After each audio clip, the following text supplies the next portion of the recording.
Selamat datang ke channel Seram Legenda. Sebelum saya mulakan cerita, jangan lupa subscribe dan onkan notification supaya korang tak terlepas video yang seterusnya. Kisah seram Amber Court Genting Highlands. Amber Court, sebuah pangsa puri 23 tingkat yang terletak di puncak dingin Genting Highlands, pernah dibina sebagai kediaman mewah pada awal 1990-an. Namun selepas krisis kewangan Asia, penyelenggaraannya terbengkalai. Dinding-dinding putihnya mula ditumbuhi alga merah dan kulat yang seolah-olah menitis seperti darah. Dari jauh kelihatan seakan bangunan itu bermandi tompokan merah pekat. Penampilan itulah yang menjadi punca awal mitos bangunan berhantu Amber Court, seterusnya melahirkan pelbagai kisah seram hingga ke hari ini. Salah satu kisah paling terkenal datang daripada seorang pengunjung yang pernah bermalam di situ sekitar tahun 2000-an. Beliau menempah sebuah bilik di tingkat 13, aras yang sering dikaitkan dengan kejadian pelik. Malam pertama berjalan seperti biasa, walaupun suasana lorong bangunan sunyi, cat dinding mengelupas, dan bau hapak menusuk hidung. Namun sekitar jam 2 pagi, beliau terjaga daripada tidur kerana terdengar suara seorang wanita menjerit dari arah bilik air. Pada mulanya disangkakan ada penghuni lain yang bergaduh. Tetapi apabila diperiksa, suara itu jelas datang dari dalam biliknya sendiri. Dengan hati berdebar, dia melangkah ke bilik air. Lampu berkelip-kelip dan sebaik pintu ditolak, suasana bertambah seram. Tiada siapa di dalam, tetapi jeritan halus kedengaran lagi. Kali ini tepat di belakang telinganya. Ketakutan memuncak, dia segera menutup pintu, namun jeritan itu masih berulang-ulang seolah-olah memenuhi seluruh ruang bilik.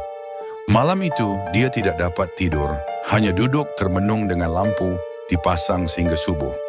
Kisah ini pernah dikongsikan di laman ulasan pelancongan, dan sehingga kini dianggap antara pengalaman paling mengerikan yang pernah dialami di Amber Court.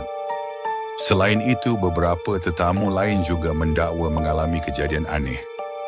Ada yang mendengar bunyi ketukan berulang-ulang di pintu bilik, tetapi apabila dibuka, tiada sesiapa pun di luar. Ada pula yang melihat kelibat wanita berambut panjang berdiri di koridor, kemudian hilang sekelip mata. Seorang pengunjung menceritakan bagaimana dia terlihat bayangan seseorang berjalan laju melintasi tingkap biliknya pada jam 3 pagi, walaupun bilik itu berada di tingkat yang sangat tinggi dan mustahil ada orang lalu di luar. Lebih menambahkan misteri, terdapat kisah lama tentang kemalangan tragis dan kematian yang pernah berlaku di kawasan sekitar Genting Highlands, terutama melibatkan jalan berbukit curam.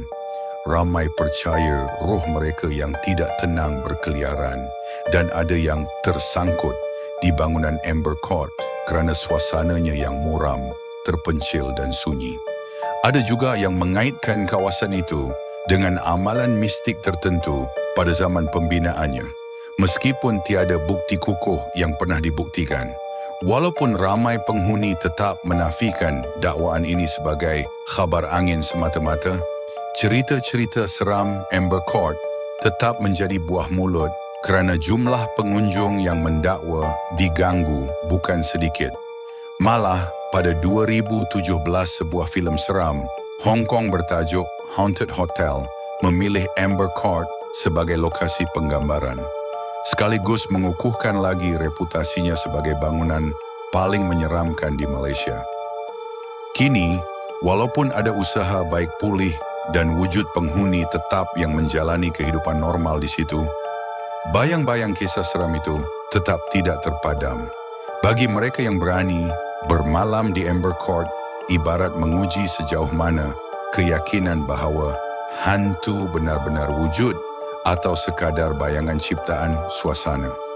Namun bagi yang pernah merasai sendiri jeritan wanita misteri di bilik mandi atau bunyi-bunyian tanpa punca itu, kisah tersebut akan kekal menghantui sepanjang hidup. Kalau korang suka dengan kisah seram seperti ini, jangan lupa tekan like, share dan komen untuk idea kisah seram seterusnya.